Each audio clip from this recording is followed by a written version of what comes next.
क्या आपने कभी महसूस किया है कि आपके बोले हुए शब्द तलवार की धार से भी ज्यादा गहरे घाव कर जाते हैं? क्या कभी ऐसा हुआ है कि कुछ कह देने के बाद आपको घंटों, दिनों या शायद सालों तक पछतावा रहा हो? हम सब अपनी जिंदगी में बदलाव लाना चाहते हैं, एक बेहतर इंसान बनना चाहते हैं, ज्यादा शांत, ज्यादा समझदार। लेकिन ये बदलाव आएगा कैसे? आज हम एक ऐसी यात्रा पर निकलेंगे जो हमें आत्म सुधार के एक बेहद शक्तिशाली, फिर भी अक्सर अनदेखे किए जाने वाले पहलू से रूबरू कराएगी। ये यात्रा हमें तथागत गौतम बुद्ध की उन शिक्षाओं की ओर ले जाएगी जो बताती है कि कब, कहां और क्यों चुप रहना हमारे स्वयं के रूपांतरण के लिए वरदान साबित हो सकता है। गौतम बुद्ध, जिन्होंने आत्मज्ञान और शांति का मार्ग प्रशस्त किया, उन्होंने शब्दों की शक्ति और उसके सही इस्तेमाल पर बहुत जोर दिया। लेकिन उन्होंने ये भी सिखाया कि मौन, चुप्पी अपने आप में एक गहरा संवाद है, एक साधना है और कई बार सबसे बुद्धिमानी भरा कदम। तो चलिए आज हम उन 10 विशेष परिस्थितियों को गहराई से समझेंगे जहां गौतम बुद्ध के अनुसार चुप रहना हमारे व्यक्तिगत विकास, मानसिक शांति और रिश्तों को बेहतर बनाने के लिए अनिवार्य है। ये सिर्फ उपदेश नहीं है, ये वो चाबियां है जो हमारे अंदर बंद पड़े शांति और समझ के दरवाजों को खोल सकती है। तैयार हो जाइए, क्योंकि ये कहानी आपके सोचने के तरीके को बदल सकती है। कल्पना कीजिए, एक तपता हुआ रेगिस्तान, सूरज आग बरसा रहा है और दूर दूर तक पानी का निशान नहीं। आपका मन भी कभी कभी क्रोध की अग्नि से ऐसे ही तप जाता है। किसी ने कुछ कहा, कुछ किया, या शायद आपकी उम्मीदें पूरी नहीं हुई और आपके अंदर ज्वालामुखी फटने को तैयार है। नसें तन जाती है, दिल जोरों से धड़कता है और जुबान पर ऐसे शब्द आने लगते हैं जो शायद आप सामान्य अवस्था में कभी न कहें। यहीं पर बुद्ध की पहली सीख आती है। जब क्रोध चरम पर हो तब मौन धारण कर लो। क्यों? क्योंकि क्रोध एक ऐसी आंधी है जो बुद्धि के दिए को बुझा देती है। इस अवस्था में बोले गए शब्द जहर बुझे तीरों की तरह होते हैं। वो न सिर्फ सामने वाले को छलनी करते हैं, बल्कि लौटकर आपको भी लहूलुहान कर जाते हैं। क्रोध में हम तर्क नहीं करते, हम प्रहार करते हैं। हम समाधान नहीं ढूंढते, हम दोषारोपण करते हैं। हम रिश्ता नहीं बनाते, हम उसे तोड़ते हैं। एक कहानी, किसी गांव में 2 गहरे मित्र रहते थे, रमेश और सुरेश। बचपन से साथ खेले, साथ पढ़े। एक दिन व्यापार में किसी बात को लेकर उनमें भयंकर बहस हो गई। रमेश गुस्से से आग बबूला हो गया। उसे लगा सुरेश ने उसे धोखा दिया है। उसके मुंह से अपशब्दों की झड़ी लग गई। उसने सुरेश के चरित्र, उसके परिवार, सब पर लांछन लगा दिए। सुरेश भी शुरुआत में तिल मिलाया, लेकिन उसे बुद्ध की शिक्षा याद आ गई। वो चुप रहा। उसने गहरी सांस ली और बिना कुछ कहे वहां से चला गया। कुछ घंटे बाद जब रमेश का गुस्सा शांत हुआ, उसे अपने कहे एक एक शब्द कांटों की तरह चुभने लगे। उसे एहसास हुआ कि उसने गुस्से में कितनी बड़ी गलती कर दी। वो शर्मिंदा होकर सुरेश के पास गया। सुरेश ने शांत स्वर में कहा, मित्र, तुम्हारे शब्द मुझे तीर की तरह लगे, लेकिन मैं जानता था कि वो तुम नहीं, तुम्हारा क्रोध बोल रहा था। अगर मैं भी उसी अग्नि में कूद पड़ता तो आज हमारी मित्रता की राख भी नहीं मिलती। रमेश की आंखों में आंसू थे। उस दिन उसने सीखा कि क्रोध में चुप रह जाना कायरता नहीं, बल्कि सबसे बड़ी वीरता है। ये वो बांध है जो रिश्तों की नदी को टूटने से बचाता है। तो जब भी क्रोध की ज्वाला भड़के, रुक जाइए। एक पल के लिए अपनी जुबान को विश्राम दीजिए।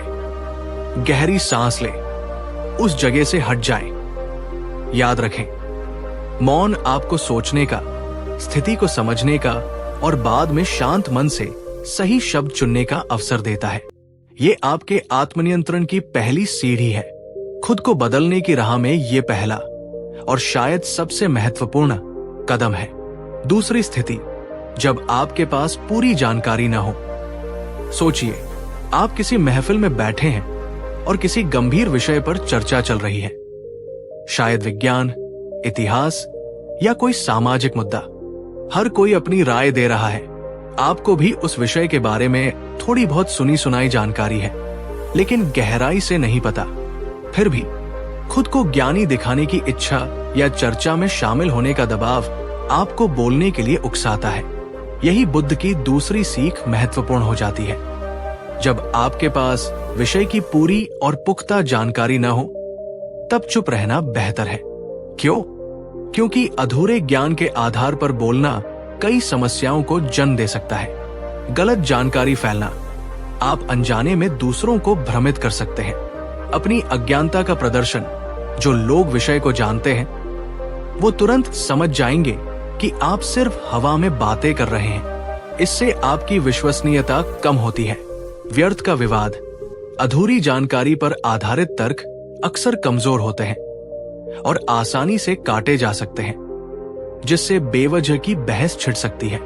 सीखने का अवसर खोना, जब आप बोलने में व्यस्त होते हैं तब आप दूसरों को ध्यान से सुन नहीं पाते। चुप रहकर आप उन लोगों से सीख सकते हैं जिन्हें वास्तव में उस विषय का ज्ञान है। एक दृष्टांत, एक बार बुद्ध अपने शिष्यों के साथ यात्रा कर रहे थे। रास्ते में वे एक पेड़ के नीचे विश्राम के लिए रुके। वहां कुछ अन्य यात्री पहले से मौजूद थे और वे राज्य की नई कर नीति पर बहस कर रहे थे। हर कोई अपनी अधूरी जानकारी के आधार पर राजा और उसके मंत्रियों की आलोचना कर रहा था। बुद्ध के एक युवा शिष्य आनंद को भी नीति के बारे में कुछ अफवाहें पता थी। वो भी जोश में आकर बहस में कूदने ही वाला था। तभी बुद्ध ने उसकी ओर देखा और इशारे से शांत रहने को कहा। आनंद चुपचाप बैठ गया और ध्यान से उन यात्रियों की बातें सुनने लगा।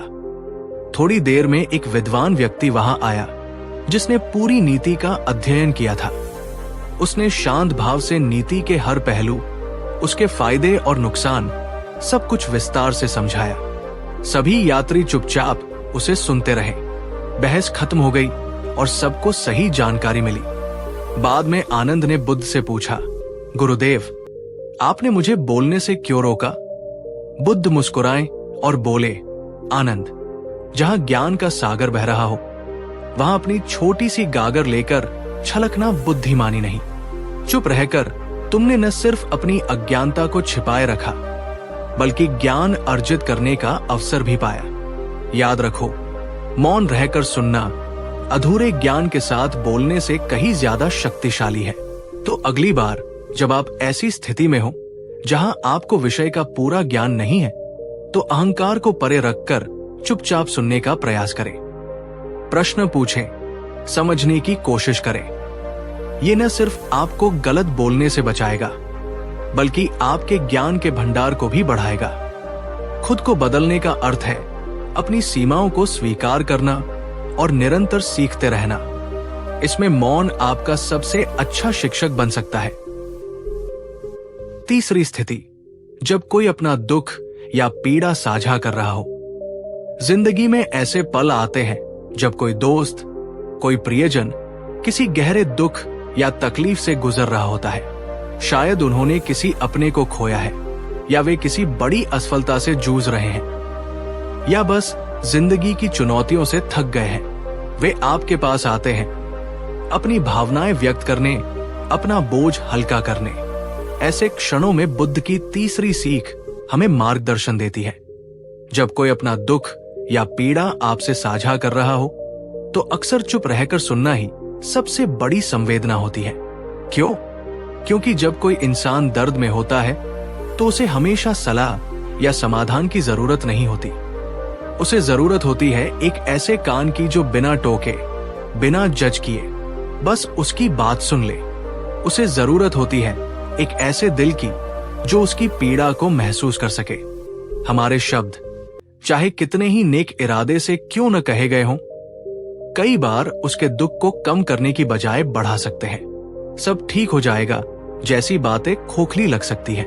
अपनी कहानी सुनाना या तुलना करना उसके अनुभव को कमतर महसूस करा सकता है। तुरंत समाधान देना ऐसा लग सकता है कि आप उसकी भावनाओं को समझ ही नहीं रहे।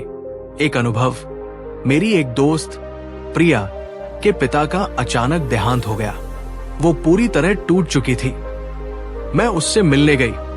मेरे मन में हजार बातें थी जो मैं उसे तसल्ली देने के लिए कहना चाहती थी कि समय सब घाव भर देता है, कि उसे मजबूत बनना होगा, कि उसके पिता हमेशा उसके साथ रहेंगे। लेकिन जब मैंने उसे रोते हुए देखा तो मेरे सारे शब्द गले में ही अटक गए। मैं बस उसके पास बैठ गई, उसका हाथ थाम लिया और चुपचाप उसे रोने दिया। वो घंटों बोलती रही, अपने पिता की यादें, अपना गुस्सा, अपना डर, अपना अकेलापन। मैंने एक शब्द नहीं कहा, मैंने बस सिर हिलाया, उसकी आंखों में देखा और उसे महसूस कराया कि मैं उसके साथ हूं, उसके दर्द में शामिल हूं। बाद में उसने मुझसे कहा, तुम्हारे चुप रहने ने मुझे सबसे ज्यादा हिम्मत दी। मुझे लगा कि कोई है जो बिना मुझे जज किए बस मेरा दुख सुन रहा है। तुम्हारे मौन ने मुझे वो सुरक्षित जगह दी जहां मैं अपना दिल खोलकर रो सकी। तो जब कोई आपसे अपना दर्द बांटे तो बोलने की जल्दी न करे। अपनी उपस्थिति से, अपनी आंखों से, अपने स्पर्श से और अपने मौन से उसे सहारा दे, उसे बोलने दे, रोने दे, अपना मन हल्का करने दे। आपका शांत, सहानुभूतिपूर्ण मौन शब्दों के किसी भी मरहम से ज्यादा असरदार हो सकता है। ये दिखाता है कि आप वास्तव में परवाह करते हैं। खुद को बदलने की प्रक्रिया में दूसरों के प्रति गहरी संवेदना विकसित करना शामिल है और कई बार ये संवेदना मौन में ही सबसे खूबसूरती से प्रकट होती है। चौथी स्थिति, जब किसी की निंदा या चुगली हो रही हो। अक्सर हम ऐसी परिस्थितियों में खुद को पाते हैं जहां लोगों का एक समूह किसी अनुपस्थित व्यक्ति की बुराई कर रहा होता है, उसकी कमियां गिना रहा होता है या उसके बारे में अफवाहें फैला रहा होता है। ये ऑफिस में हो सकता है, दोस्तों के बीच या परिवार में भी। ऐसी बातचीत में शामिल होने का एक अजीब सा आकर्षण होता है, एक तरह का नकारात्मक जुड़ाव महसूस होता है। यही बुद्ध की चौथी सीख हमें सचेत करती है। जब किसी की पीठ पीछे निंदा या चुगली हो रही हो तो उस बातचीत में शामिल होने से बचे, चुप रहें। क्यों? क्योंकि निंदा और चुगली एक ऐसा जहर है जो धीरे धीरे हमारे मन और हमारे रिश्तों को खोखला कर देता है। नकारात्मक ऊर्जा, ऐसी बातें नकारात्मकता फैलाती हैं, माहौल को विषाक्त बनाती हैं और हमारी अपनी सोच को भी नकारात्मक करती है। चरित्र हनन, हम बिना किसी ठोस आधार के किसी व्यक्ति की छवि को नुकसान पहुंचाने के भागीदार बन जाते हैं। विश्वासघात, अगर आप उस व्यक्ति को जानते हैं जिसकी बुराई हो रही है तो ये एक तरह का विश्वासघात है, और अगर नहीं जानते तो भी आप एक गलत काम में साथ दे रहे हैं। आपकी अपनी छवि, जो लोग आपके सामने दूसरों की बुराई करते हैं वे आपकी पीठ पीछे आपकी बुराई भी कर सकते हैं। ऐसी बातचीत में शामिल होकर आप अपनी छवि भी अविश्वसनीय बनाते हैं। कर्म का सिद्धांत, बुद्ध के अनुसार हम जैसा बोते हैं वैसा काटते हैं। दूसरों के लिए नकारात्मकता बोकर हम अपने लिए भी नकारात्मक परिणाम ही आकर्षित करते हैं। एक कथा, एक मठ में कुछ भिक्षु अक्सर एक विशेष भिक्षु सुमेध की अनुपस्थिति में उसकी धीमी गति और कमजोर स्मरण शक्ति का मजाक उड़ाते थे। वे उसकी गलतियों को बढ़ा चढ़ाकर बताते और उस पर हंसते। एक युवा भिक्षु विमल भी इस हंसी मजाक में शामिल हो जाता था, हालांकि उसे मन ही मन ये ठीक नहीं लगता था। एक दिन बुद्ध ने ये सब देख लिया। उन्होंने उन भिक्षुओं को बुलाया और पूछा, क्या तुम उस फूल की सुगंध लेना पसंद करोगे जो कीचड़ में सना हो? भिक्षुओं ने कहा, नहीं भगवान। बुद्ध ने कहा, तो फिर तुम उस वाणी को क्यों अपनाते हो जो निंदा और चुगली की कीचड़ से सनी हो? जब तुम किसी की अनुपस्थिति में उसकी बुराई करते हो तो तुम स्वयं उस कीचड़ को अपने मन पर मल लेते हो। सुमेध की कमियां उसकी अपनी हैं, उस पर काम करना उसका कर्तव्य है। तुम्हारा कर्तव्य है अपनी वाणी और अपने मन को शुद्ध रखना। विमल को अपनी गलती का गहरा एहसास हुआ। उसने सीखा कि दूसरों की कमियों पर हंसने या चर्चा करने से बेहतर है चुप रहना और अपने मन की शुद्धि पर ध्यान देना। तो जब भी आपके आसपास किसी की निंदा शुरू हो, आपके पास 3 विकल्प है। विषय बदल दे, विनम्रता से बातचीत को किसी सकारात्मक दिशा में मोड़ने का प्रयास करें। वहां से हट जाएं। यदि विषय बदलना संभव न हो तो उस समूह से या उस जगह से हट जाना ही बेहतर है। चुप रहें। यदि हटना भी संभव न हो तो कम से कम उस नकारात्मक बातचीत में अपनी जुबान से कोई योगदान न दें। तटस्थ रहें। याद रखें, आपकी चुप्पी उस नकारात्मकता के प्रवाह को रोकने में मदद कर सकती है। यह आपके चरित्र की दृढ़ता और आपकी सकारात्मक सोच को दर्शाता है। खुद को बदलने का अर्थ है नकारात्मक प्रभावों से सचेत रूप से दूरी बनाना, और इसमें निंदा से भरा मौन एक शक्तिशाली कवच है। 5वीं स्थिति, जब आप अपनी प्रशंसा या बड़ाई करना चाहें। हम सबने जीवन में कुछ न कुछ हासिल किया होता है। कोई सफलता, कोई उपलब्धि, कोई विशेष गुण, और ये स्वाभाविक है कि हम चाहते हैं कि लोग हमारी उन उपलब्धियों को जानें और सराहें। लेकिन कई बार ये इच्छा इतनी प्रबल हो जाती है कि हम हर मौके पर अपनी ही बड़ाई करने लगते हैं, अपने ही गुणगान गाने लगते हैं। यही बुद्ध की 5वीं सीख हमें आत्मनिरीक्षण का अवसर देती है। जब आपके मन में अपनी प्रशंसा करने या शेखी बघारने की तीव्र इच्छा उठे तो उस क्षण चुप रहने का प्रयास करें। क्यों? क्योंकि निरंतर आत्म प्रशंसा कई नकारात्मक पहलुओं को जन्म देती है। अहंकार का पोषण, ये हमारे अहंकार को बढ़ाता है, जो आत्मज्ञान और विनम्रता के मार्ग में सबसे बड़ी बाधा है। दूसरों को असहज करना, लगातार अपनी बड़ाई सुनना दूसरों के लिए उबाऊ और असहज हो सकता है। लोग आपसे कटना शुरू कर सकते हैं। अविश्वसनीयता, जो व्यक्ति हर समय अपनी ही तारीफ करता है, लोग अक्सर उसकी बातों पर संदेह करने लगते हैं। वास्तविक मूल्य कम होना, आपकी उपलब्धियों का वास्तविक मूल्य तब होता है जब दूसरे उसे पहचानें और सराहें, न कि तब जब आप खुद ही उसका ढिंढोरा पीटे। सोने को अपनी चमक बताने की जरूरत नहीं होती। दूसरों से सीखने में बाधा, जब हम सिर्फ अपने बारे में बोलने में व्यस्त रहते हैं तो हम दूसरों के अनुभवों और उपलब्धियों से सीखने का मौका गवा देते हैं। एक कहानी, एक राज्य में एक अत्यंत गुणी संगीतकार रहता था जिसका नाम माधव था। उसकी वीणा की धुन सुनकर पत्थर भी पिघल जाए। लेकिन माधव को अपनी कला पर बहुत अभिमान था। वो जहां भी जाता अपनी कला की, अपनी साधना की और राजा से मिले सम्मान की बातें करता रहता। धीरे धीरे लोग उसकी कला का सम्मान तो करते थे, पर उससे व्यक्तिगत रूप से कतराने लगे। एक दिन राज्य में एक वृद्ध संत आए जो मौन व्रत धारण किए हुए थे, लेकिन उनके चेहरे पर अद्भुत शांति और तेज था। माधव उनसे मिलने गया, ये सोचकर कि वो संत को अपनी कला से प्रभावित करेगा। उसने अपनी सर्वश्रेष्ठ धुनें सुनाई। संत ने आंखें बंद करके सुना और अंत में बस मुस्कुरा दिए। माधव को निराशा हुई। उसने पूछा, महात्मन, क्या आपको मेरा संगीत पसंद नहीं आया? संत ने इशारे से एक भिक्षु को बुलाया और उसके कान में कुछ कहा। भिक्षु ने माधव से कहा, संत कह रहे हैं तुम्हारी वीणा में सूर्य का तेज है, पर तुम्हारी वाणी में दीपक का धुआं। तुम्हारी कला स्वयं बोलती है, उसे तुम्हारी जुबान की आवश्यकता क्यों? जब तुम चुप रहकर अपनी कला को प्रस्तुत करते हो तो वो सीधे हृदय तक पहुंचती है। जब तुम बोलते हो तो अहंकार बीच में आ जाता है। माधव को संत के मौन संदेश का अर्थ समझ आ गया। उसने महसूस किया कि अपनी बड़ाई करके वो अपनी ही कला का अपमान कर रहा था।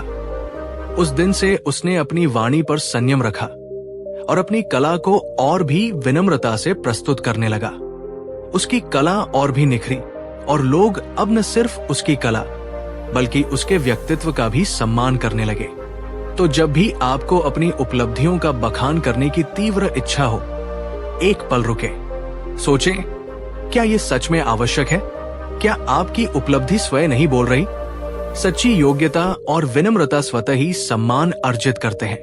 अपनी ऊर्जा को अपनी कला, अपने काम को और बेहतर बनाने में लगाएं, न कि उसके प्रचार में। खुद को बदलने का अर्थ है अहंकार को कम करना और विनम्रता को अपनाना।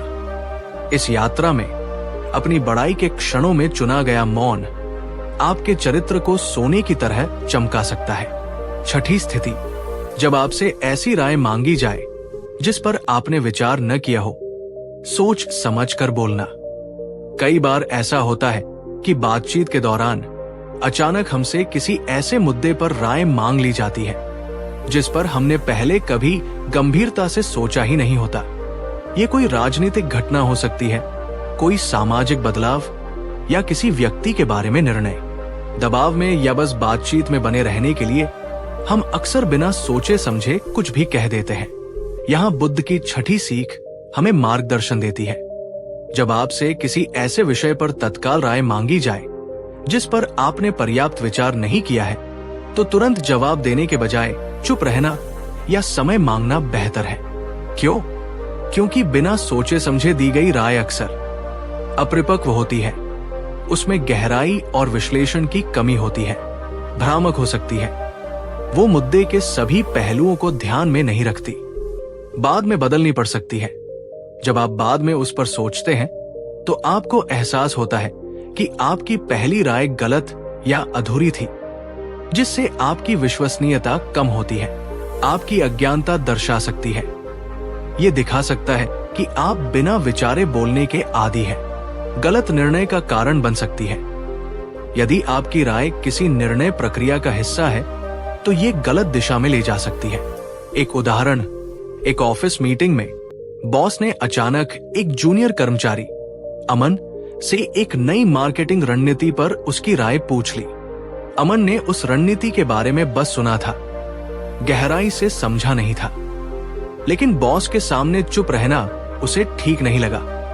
उसने हाँ में हाँ मिलाते हुए कुछ सही बातें कह दी और रणनीति की तारीफ कर दी। बाद में जब उसने उस रणनीति का विस्तार से अध्ययन किया तो उसे उसमें कई खामियां नजर आई जो कंपनी के लिए नुकसानदायक हो सकती थी। उसे अपनी जल्दबाजी में दी गई राय पर बहुत पछतावा हुआ। उसे लगा कि अगर उसने उस वक्त कहा होता कि मुझे इस पर सोचने के लिए थोड़ा समय चाहिए या मैं अभी इस पर पूरी तरह से विचार नहीं कर पाया हूं, तो वो ज्यादा ईमानदार और जिम्मेदार कहलाता। तो जब भी आपसे अचानक किसी गंभीर विषय पर राय मांगी जाए, घबराए नहीं।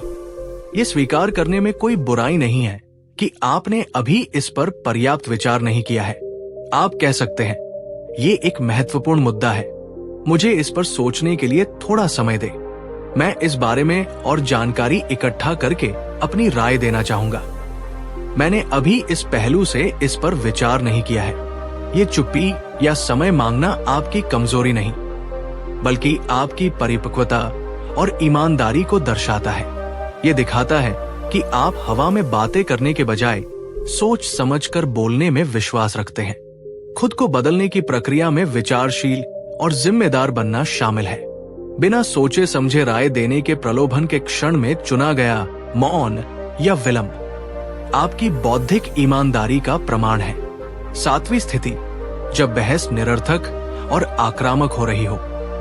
कल्पना कीजिए, आप एक ऐसी चर्चा या बहस में शामिल हैं जहां कोई किसी की सुनने को तैयार नहीं है। आवाजें ऊंची हो रही हैं, लोग एक दूसरे पर व्यक्तिगत हमले कर रहे हैं और तर्क की जगह भावनाएं हावी हो गई है। मुद्दा पीछे छूट गया है और अब सिर्फ जीतने की होड़ मची है। ऐसी स्थिति में बुद्ध की सातवीं सीख अत्यंत प्रासंगिक है। जब बहस निरर्थक, आक्रामक और दिशाहीन हो जाए, जहां कोई सुनने को तैयार न हो, तो चुप हो जाना ही बुद्धिमानी है। क्यों? क्योंकि ऐसी बहस में अपनी ऊर्जा खपाना व्यर्थ है, कोई परिणाम नहीं। जब कोई सुनने या समझने को तैयार ही नहीं है, तो आपके तर्कों का कोई मतलब नहीं रह जाता। बहस का कोई सकारात्मक नतीजा नहीं निकलता। मानसिक शांति भंग, ऐसी बहसें तनाव, क्रोध और निराशा पैदा करती है, जिससे आपकी मानसिक शांति भंग होती है। रिश्तों में कड़वाहट, आक्रामक बहसें अक्सर रिश्तों में स्थायी कड़वाहट घोल देती है। ऊर्जा का अव्यय, आप अपनी बहुमूल्य मानसिक और भावनात्मक ऊर्जा ऐसी जगह बर्बाद कर रहे होते हैं जहां उसका कोई सदुपयोग नहीं हो सकता। नकारात्मकता में वृद्धि, ऐसी बहसें केवल नकारात्मकता को बढ़ाती है। समाधान की ओर नहीं ले जाती। एक प्रसंग। एक बार बुद्ध के कुछ शिष्य आपस में धर्म के किसी गूढ़ सिद्धांत पर बहस करने लगे।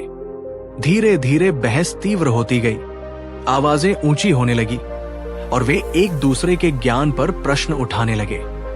बुद्ध वहां आए और शांति से खड़े होकर उन्हें देखते रहे। उनकी उपस्थिति और मौन को देखकर शिष्य धीरे धीरे शांत हो गए। तब बुद्ध ने कहा, भिक्षुओं, क्या नदी के दो किनारे आपस में लड़कर नदी का प्रवाह बदल सकते हैं? सत्य किसी एक की पकड़ में नहीं है। जब चर्चा संवाद न रहकर विवाद बन जाए, जब सुनने की इच्छा खत्म हो जाए और सिर्फ जीतने की आकांक्षा रह जाए, तब मौन हो जाना ही श्रेष्ठ है।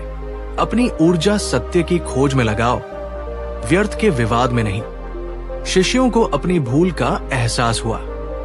उन्होंने समझा कि ज्ञान का मार्ग अहंकार और विवाद से होकर नहीं, बल्कि शांति, श्रवण और मनन से होकर जाता है। तो जब भी आप खुद को ऐसी निरर्थक बहस में पाएं, जहां संवाद की कोई गुंजाइश न बची हो, शांत हो जाएं, अपनी आवाज ऊंची न करें, आक्रामक न हो, बहस से हट जाएं। विनम्रता से कहें कि आप इस माहौल में चर्चा जारी नहीं रखना चाहते या बस चुपचाप वहां से हट जाएं। अपनी ऊर्जा बचाएं। समझे कि इस बिंदु पर बोलना ऊर्जा की बर्बादी है। चुप रहकर आप अपनी मानसिक शांति और ऊर्जा को बचा सकते हैं। ये चुप्पी हार नहीं, बल्कि समझदारी है। ये पहचानना है कि कब लड़ाई लड़ने लायक नहीं है। खुद को बदलने का अर्थ है अपनी ऊर्जा का सही दिशा में उपयोग करना सीखना। निरर्थक बहसों में मौन धारण करना आपकी परिपक्वता और आत्मनियंत्रण का प्रतीक है। 8वीं स्थिति, जब आपकी आलोचना हो रही हो। कोई भी व्यक्ति आलोचना सुनना पसंद नहीं करता, खासकर जब वो तीखी या सार्वजनिक हो।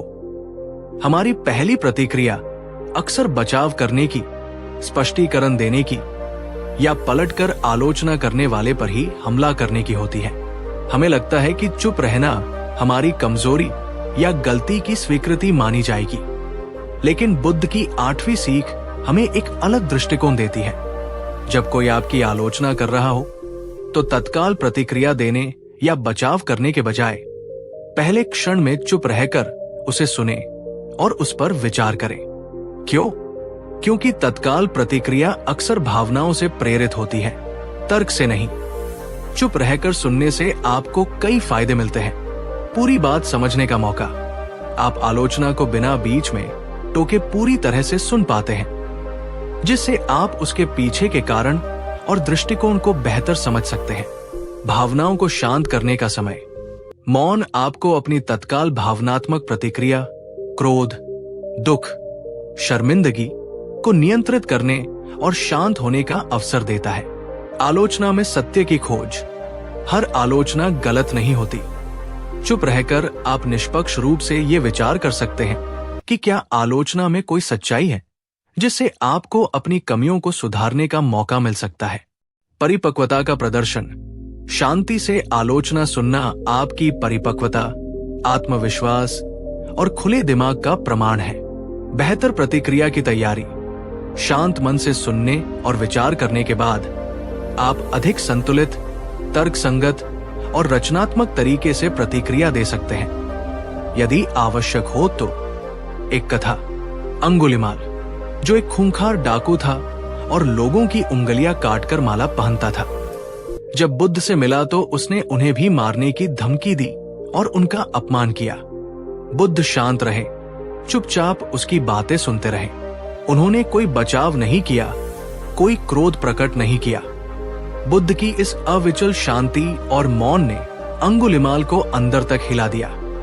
उसने आज तक ऐसा व्यक्ति नहीं देखा था जो मृत्यु के भय और अपमान के सामने इतना शांत रह सके। बुद्ध का मौन उनके शब्दों से ज्यादा शक्तिशाली साबित हुआ। इसी शांति ने अंगुलिमाल के हृदय परिवर्तन का मार्ग खोला। तो जब भी आपकी आलोचना हो, अपनी पहली प्रवृत्ति बोलने की को रोके। ध्यान से सुने, आलोचना करने वाले की बात पूरी होने दे। भावनाओं पर नियंत्रण रखें। गहरी सांस ले, शांत रहने का प्रयास करें। आत्ममंथन करें। सोचें, क्या इस आलोचना में कोई सच्चाई है? क्या मैं इससे कुछ सीख सकता हूं? सोच समझ कर प्रतिक्रिया दें। यदि जवाब देना जरूरी है तो शांत और सम्मानजनक तरीके से दें। कभी कभी कोई प्रतिक्रिया न देना ही सबसे अच्छी प्रतिक्रिया होती है। याद रखें, आलोचना को व्यक्तिगत हमले की तरह देखने के बजाय उसे आत्म सुधार के एक अवसर के रूप में देखने का प्रयास करें। इस प्रक्रिया में प्रारंभिक मौन आपका सबसे बड़ा सहायक हो सकता है। खुद को बदलने का अर्थ है अपनी कमियों को स्वीकार करने और उनसे सीखने का साहस रखना। आलोचना के क्षण में चुना गया मौन इस साहस का पहला कदम है। नवी स्थिति, जब आपको किसी को बार बार टोकने की इच्छा हो। क्या आप कभी ऐसे व्यक्ति से मिले हैं जो बातचीत के दौरान लगातार दूसरों की बात काटता है, अपनी बात कहने के लिए बेसब्र रहता है और वाक्य पूरा होने से पहले ही कूद पड़ता है? या शायद कभी कभी हम खुद भी अनजाने में ऐसा कर जाते हैं। बुद्ध की नवी सीख इसी आदत पर केंद्रित है। जब आप किसी को सुन रहे हो और आपको बार बार उसे टोकने या उसकी बात काटने की तीव्र इच्छा हो, तो स्वयं पर नियंत्रण रखें और चुपचाप उसकी बात पूरी होने दें। क्यों? क्योंकि लगातार टोकना न सिर्फ अभद्र है, बल्कि इसके कई नकारात्मक प्रभाव होते हैं। असम्मान, ये दर्शाता है कि आप सामने वाले व्यक्ति और उसकी बातों का सम्मान नहीं करते। संचार में बाधा, इससे बातचीत का प्रवाह टूटता है और सामने वाला व्यक्ति अपनी बात ठीक से कह नहीं पाता। गलतफहमियां पैदा हो सकती है। अधूरी जानकारी, जब आप टोकते हैं तो आप पूरी बात सुनने से चूक जाते हैं, जिससे आपको अधूरी या गलत जानकारी मिल सकती है। खराब रिश्ते, लगातार टोकने की आदत लोगों को आपसे बातचीत करने में हतोत्साहित कर सकती है और रिश्तों को खराब कर सकती है। आपकी छवि, ये आपको अधीर, अहंकारी और बुरे श्रोता के रूप में प्रस्तुत करता है। एक सरल विचार, सोचिए, आप किसी को अपने दिल की कोई गहरी बात बता रहे हैं और वो व्यक्ति हर 2 वाक्यों के बाद आपको टोककर अपनी कहानी सुनाने लगता है या अपनी सलाह देने लगता है। आपको कैसा महसूस होगा? क्या आपको लगेगा कि वो सच में आपकी बात सुन रहा है या समझ रहा है? शायद नहीं। तो जब आप किसी के साथ संवाद में हो, सचेत रूप से एक अच्छा श्रोता बनने का प्रयास करें। धैर्य रखें, सामने वाले को अपनी बात पूरी करने का अवसर दें। टोकने की इच्छा पर नियंत्रण रखें। जब टोकने का मन करे तो एक गहरी सांस लें और रुके। ध्यान केंद्रित करें। वास्तव में ये समझने की कोशिश करें कि सामने वाला क्या कह रहा है, न कि ये सोचने में लग जाएं कि आप आगे क्या कहेंगे।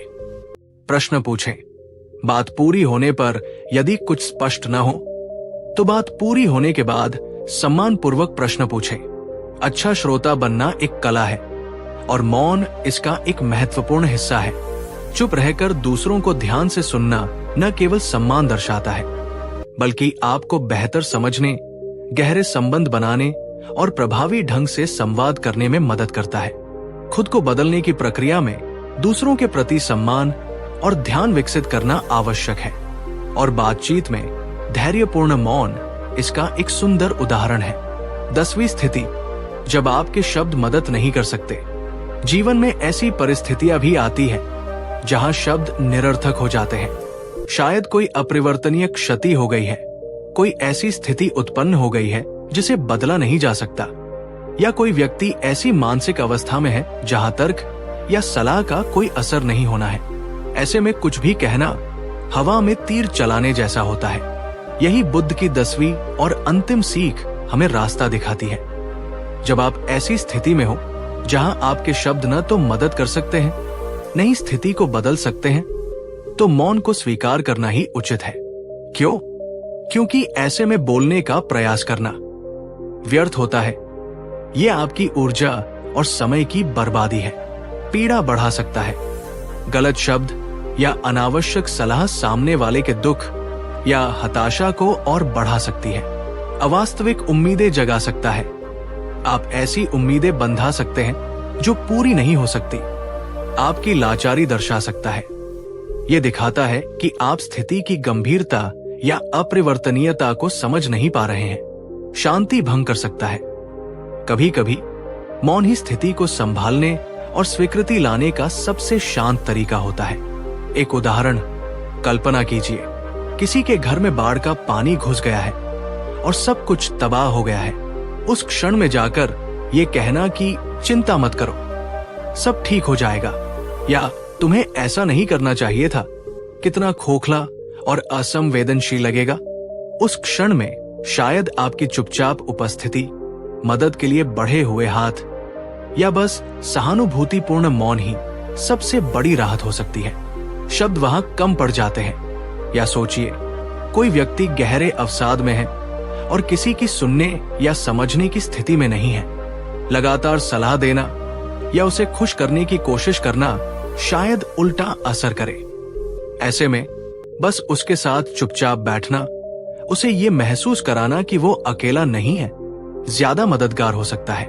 तो जब आप ऐसी स्थिति का सामना करें जहां शब्द बेमानी लगे, तो मौन की शक्ति को समझें, स्थिति को स्वीकार करें। समझे कि हर समस्या का समाधान शब्दों में नहीं होता। अपनी उपस्थिति दर्ज कराएं। यदि संभव हो तो चुपचाप साथ रहकर अपना समर्थन व्यक्त करें। कार्य से मदद करें। यदि संभव हो तो शब्दों के बजाय अपने कार्यों से मदद करने का प्रयास करें। अनावश्यक बोलने से बचें। खोखली तसल्ली या व्यर्थ की सलाह देने से बचें। ये मौन हार या उदासीनता नहीं है, बल्कि ये यथार्थ की गहरी समझ और स्वीकृति है। ये पहचानना है कि कब शब्दों से ज्यादा महत्वपूर्ण शांत उपस्थिति और सहानुभूति होती है। खुद को बदलने की यात्रा में जीवन की सच्चाइयों को स्वीकार करना सीखना शामिल है, और उन क्षणों में मौन धारण करना जब शब्द निरर्थक हो, गहन परिपक्वता का संकेत है। निष्कर्ष तो दोस्तों, ये थी वो 10 परिस्थितियां जहां गौतम बुद्ध के अनुसार चुप रहना हमारे स्वयं के रूपांतरण के लिए एक शक्तिशाली साधन बन सकता है। क्रोध में मौन हमें पश्चाताप से बचाता है। अधूरे ज्ञान में मौन हमें सीखने का अवसर देता है। दुख में मौन संवेदना प्रकट करता है। निंदा के समय मौन हमें नकारात्मकता से बचाता है। बड़ाई की इच्छा में मौन अहंकार को कम करता है। बिना सोचे राय देने से पहले मौन हमें जिम्मेदार बनाता है। निरर्थक बहस में मौन हमारी ऊर्जा बचाता है। आलोचना के समय मौन हमें आत्ममंथन का अवसर देता है। टोकने की इच्छा पर मौन सम्मान सिखाता है। और जब शब्द निरर्थक हो तो मौन हमें स्वीकृति सिखाता है। याद रखिए, मौन का अर्थ हमेशा निष्क्रियता या कमजोरी नहीं होता। ये एक सचेत चुनाव हो सकता है, एक गहरी समझ का प्रतीक, आत्मनियंत्रण का अभ्यास और आंतरिक शांति की खोज का मार्ग। सही समय पर चुप रहना सीखने से हम न केवल अनावश्यक विवादों और पछतावों से बचते हैं, बल्कि अपने रिश्तों को मजबूत करते हैं, अपनी ऊर्जा को सही दिशा में लगाते हैं, और सबसे महत्वपूर्ण, अपने भीतर एक शांत, समझदार और बेहतर इंसान का निर्माण करते हैं। ये अभ्यास आसान नहीं है। हमारी आदतें, हमारा समाज हमें हर समय बोलने के लिए प्रेरित करता है, लेकिन अगर हम सचेत रूप से इन क्षणों में मौन का अभ्यास करें, तो हम पाएंगे कि हमारी वाणी में अधिक मिठास, अधिक वजन और अधिक सच्चाई आ गई है। हम उम्मीद करते हैं कि गौतम बुद्ध की शिक्षाओं पर आधारित ये कहानी और विश्लेषण आपके जीवन में सकारात्मक बदलाव लाने के लिए प्रेरित करेगा। आपको इन 10 स्थितियों में से कौन सी स्थिति सबसे ज्यादा प्रासंगिक लगी? क्या आपके जीवन में कोई ऐसा अनुभव है जहां चुप रहने से आपको फायदा हुआ हो? अपने विचार नीचे कमेंट सेक्शन में जरूर साझा करें। हमें आपके अनुभवों और विचारों को जानने का इंतजार रहेगा। अगर आपको यह वीडियो पसंद आया हो और आपको लगता है कि ये जानकारी किसी और के लिए भी उपयोगी हो सकती है, तो कृपया इसे लाइक करें और अपने दोस्तों और परिवार के साथ शेयर करें। और अगर आप ऐसे ही जीवन बदलने वाले विचारों और कहानियों से जुड़ना चाहते हैं, तो हमारे चैनल को सब्सक्राइब करना न भूलें और बेल आइकॉन को भी दबा दें, ताकि आपको हमारे नए वीडियो की सूचना मिलती रहे। याद रखें, बदलाव की शुरुआत एक छोटे कदम से होती है और कई बार वो कदम मौन का होता है। देखने के लिए धन्यवाद। अपना ख्याल रखें और सचेत रहें। नमस्ते। क्या आप दुखी हैं? क्या आपका मन अक्सर बेचैन रहता है? जीवन में ठहराव नहीं महसूस होता? तो रुक जाइए, क्योंकि आज आप बुद्ध के वो 2 विचार जानने जा रहे हैं जो हर दुखी इंसान को जानने चाहिए। न सिर्फ जानने चाहिए, बल्कि अपने जीवन में उतारने चाहिए। एक समय की बात है, राजगृह में रहने वाला एक धनी व्यापारी जीवन की हर सुविधा से भरपूर था। सुनहरी पालकी में चलता था, रेशमी वस्त्र पहनता था, नौकर चाकर उसके इशारों पर चलते थे। लेकिन एक रात वो अपने कक्ष में अकेले बैठा था। हजारों दीपक जल रहे थे, लेकिन उसका मन अंधेरे से घिरा हुआ था। उसने एक गहरी सांस ली और धीरे से कहा, मैं सब कुछ खो चुका हूं। पास बैठा सेवक चौंका, मालिक, आपने तो अभी नया महल बनवाया है। वो मुस्कुराया, लेकिन उस मुस्कान में करुणा थी। मैंने सब कुछ पाया है, लेकिन शांति नहीं। और अगले ही दिन वो चल पड़ा राजमहल छोड़कर। सीधा गया बुद्ध के पास। बुद्ध ध्यान में बैठे थे। वो व्यापारी उनके चरणों में गिर पड़ा। भगवान, मुझे दुख ने घेर लिया है। मैंने जीवन में सब कुछ पा लिया, लेकिन अंदर एक खालीपन है, एक बेचैनी है। कृपया मुझे राह दिखाइए। बुद्ध ने धीरे से आंखें खोली और कहा, दुख है, ये जानना ही पहला ज्ञान है।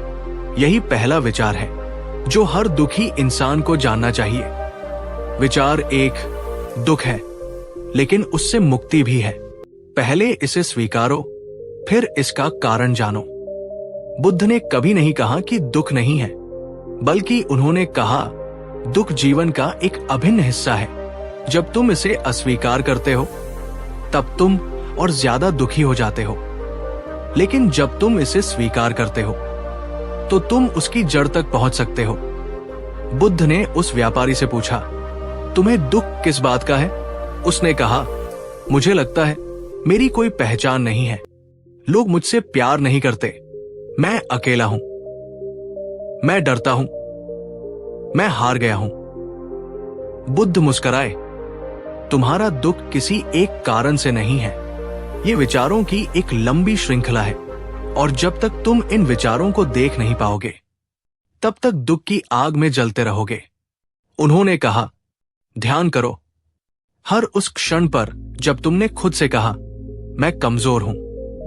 हर उस समय जब तुमने अपने मन की आवाज को दबा दिया, वहीं से तुम्हारे दुख ने जन्म लिया। कई लोग सोचते हैं, अगर जीवन में पैसा हो, प्यार हो, सम्मान हो, तो दुख नहीं होगा। लेकिन बुद्ध ने कहा, दुख का कारण बाहरी चीजें नहीं है, बल्कि हमारा उनसे जुड़ाव है, हमारी अपेक्षाएं हैं। जिस दिन हम ये समझ लें कि दुख केवल एक अनुभव है जो आता है और चला जाता है, और हम उससे चिपकते नहीं, उसी दिन से मुक्ति का मार्ग शुरू होता है। अब बुद्ध उस व्यापारी से कहते हैं, क्या तुम अपने भीतर झांक सकते हो? क्या तुम अपने विचारों को देख सकते हो बिना डरे? व्यापारी की आंखों से आंसू बहने लगे, क्योंकि पहली बार वो अपने दुख को बाहर से नहीं, अपने भीतर से देखने लगा। वही उसका पहला कदम था, शांति की ओर। और यही बुद्ध का पहला उपदेश है। दुख से भागो मत, उसे देखो, उससे सीखो और उसकी जड़ तक पहुंचो। अब बुद्ध ने जो अगला विचार बताया, वो और भी गहरा था, और वो विचार है, विचार 2, जो चीजें हमारे नियंत्रण में नहीं, उनसे जुड़ा भी सबसे बड़ा दुख है। एक बार एक और व्यक्ति बुद्ध के पास आया। उसकी आंखों में गुस्सा था, दुख था, पछतावा था। वो फूट फूट कर रोने लगा, भगवान, मेरी पत्नी ने मुझे छोड़ दिया, मेरा पुत्र मेरी बात नहीं मानता, मुझे लोगों से अपमान सहना पड़ता है, मैं कुछ भी ठीक से नहीं कर पा रहा हूं। बुद्ध चुपचाप उसे देखते रहे।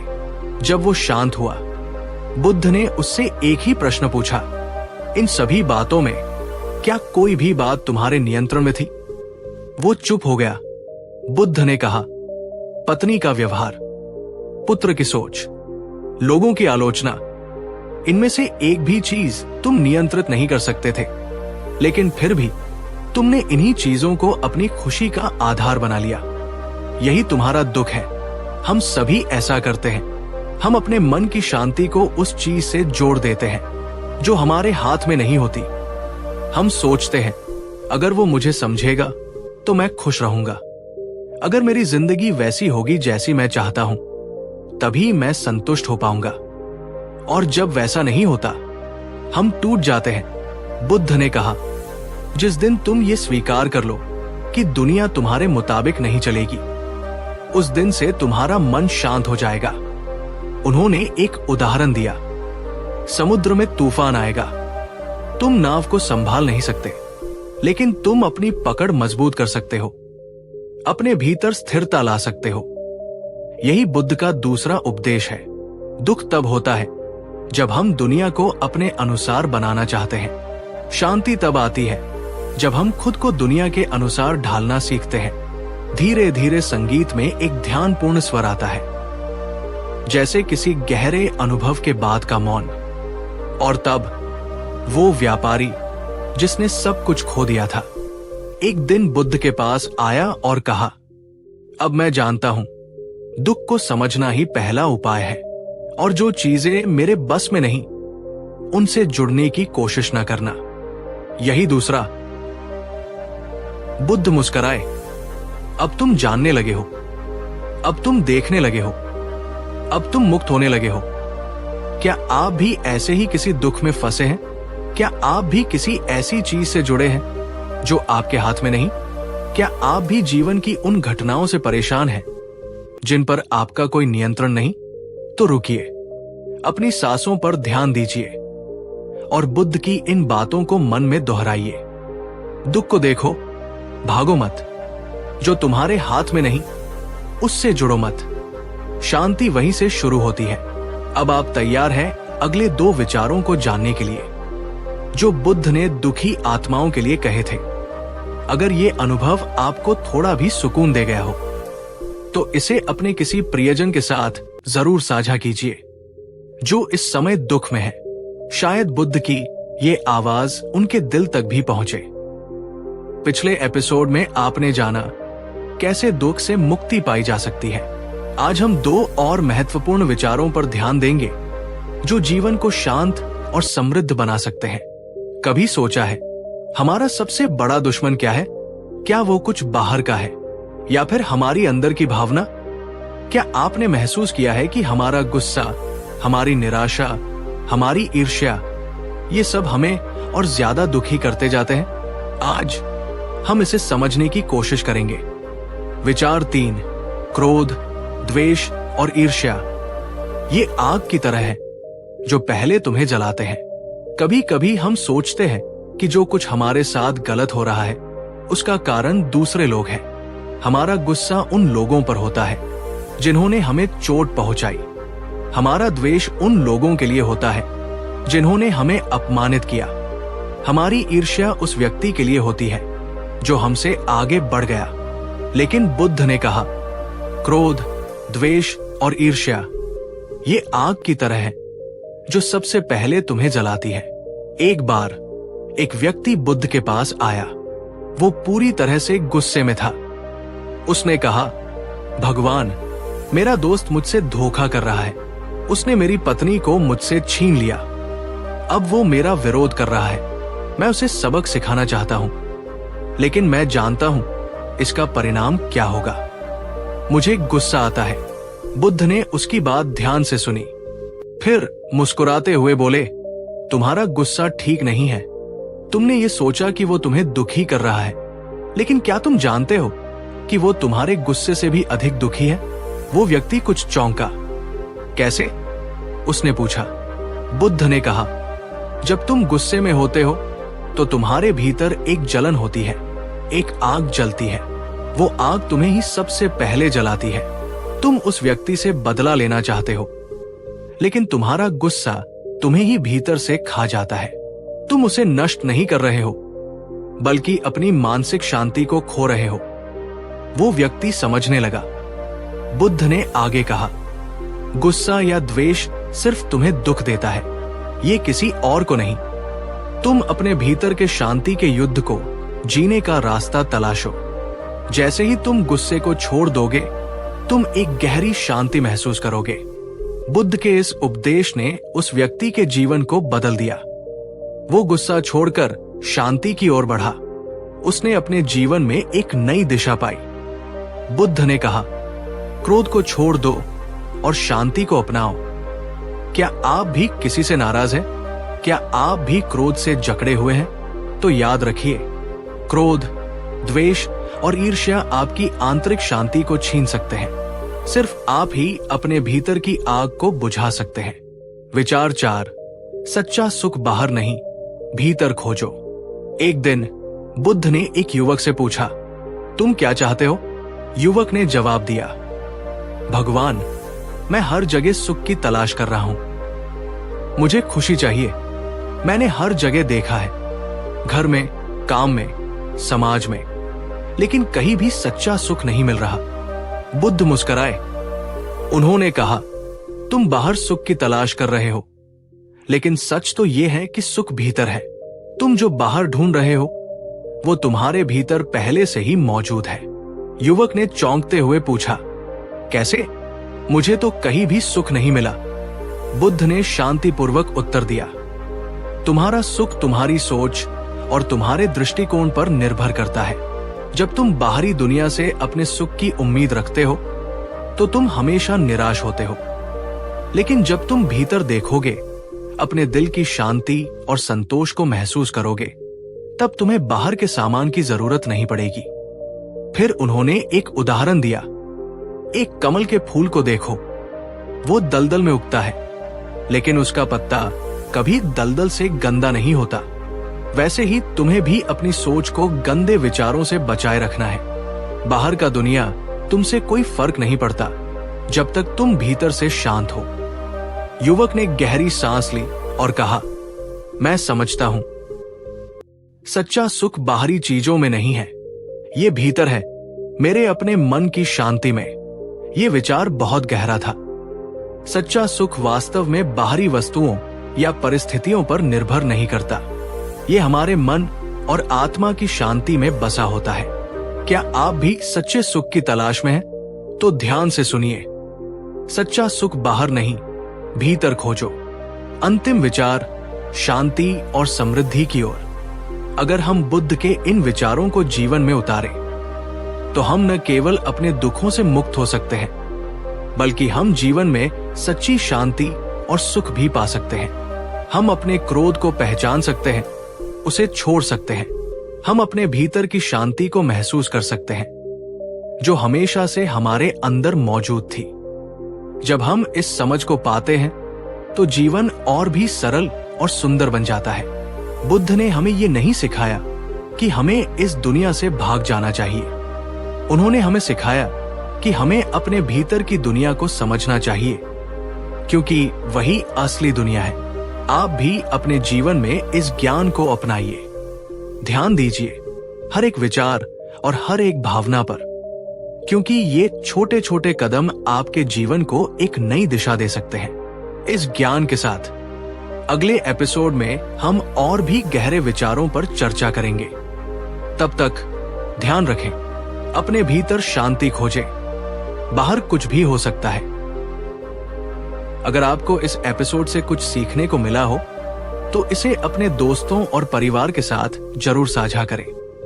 आशा है आप इस ज्ञान को अपने जीवन में उतार पाएंगे। हम जल्द ही तीसरे एपिसोड में मिलेंगे, जहां हम बुद्ध के 5वें विचार पर चर्चा करेंगे। स्वयं को जानो, यही है सबसे बड़ा ज्ञान। स्वयं को जानो, यही है सबसे बड़ा ज्ञान।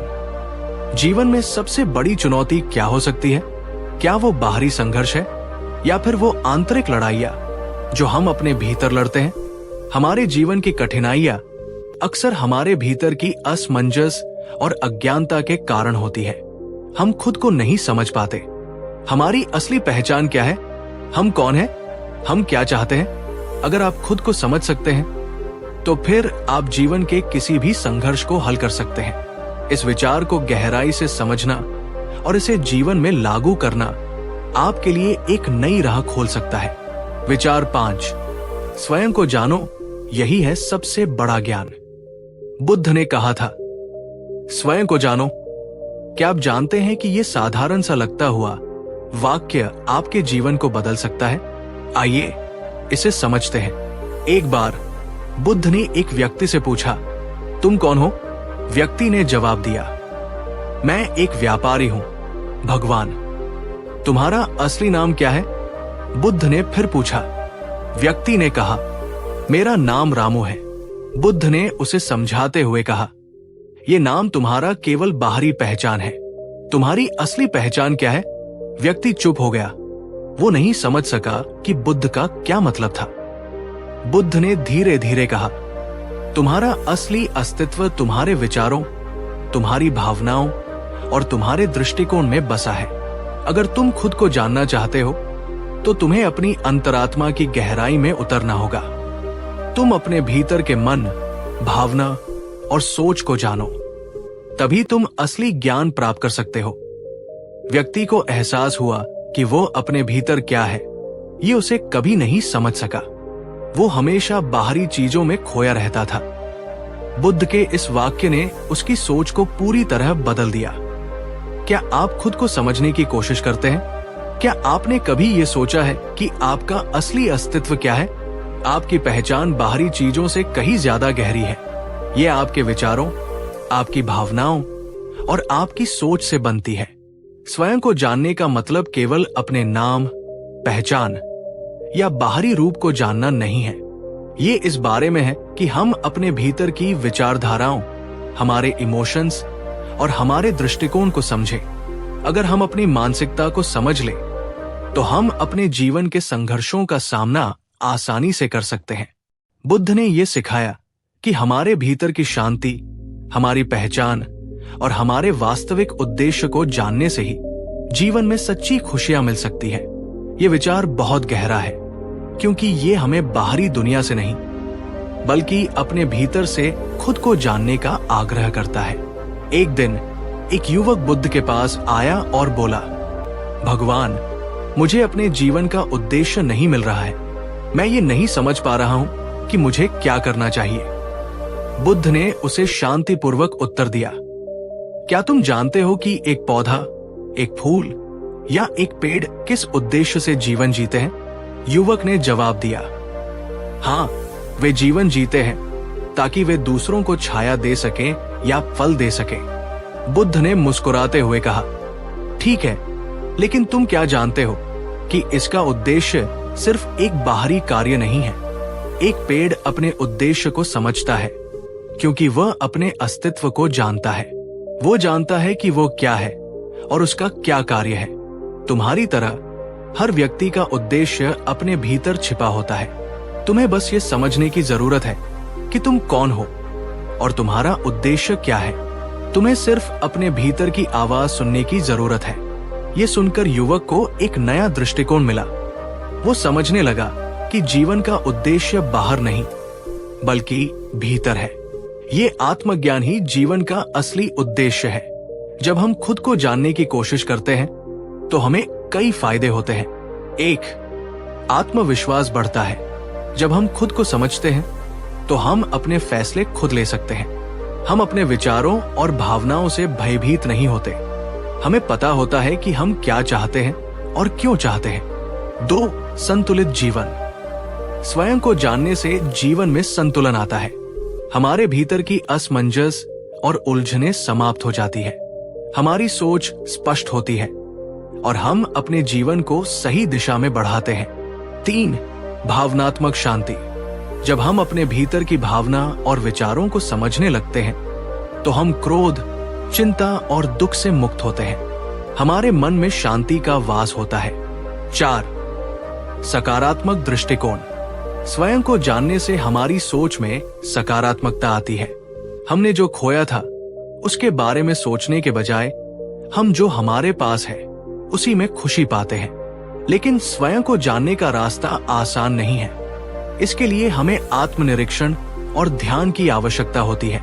हमारे विचार, हमारी प्रतिक्रियाएं, हमारी भावनाएं, इन सभी पर हमें ध्यान देना होता है। हमें अपने भीतर झांकने की आदत डालनी होती है। जब हम ऐसा करते हैं तो हम धीरे धीरे अपनी सच्चाई को जानने लगते हैं। बुद्ध ने हमें यह सिखाया कि असली ज्ञान यही है, स्वयं को जानो, क्योंकि जब आप खुद को जानेंगे तो आप किसी भी मुश्किल को आसानी से पार कर पाएंगे।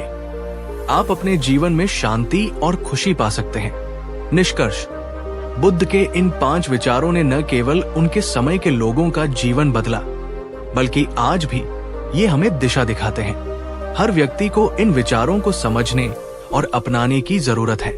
जब हम खुद को जानने की कोशिश करते हैं तो हम न केवल अपने दुखों से बाहर निकलते हैं, बल्कि हम जीवन को पूरी तरह से समझने और जीने के लिए तैयार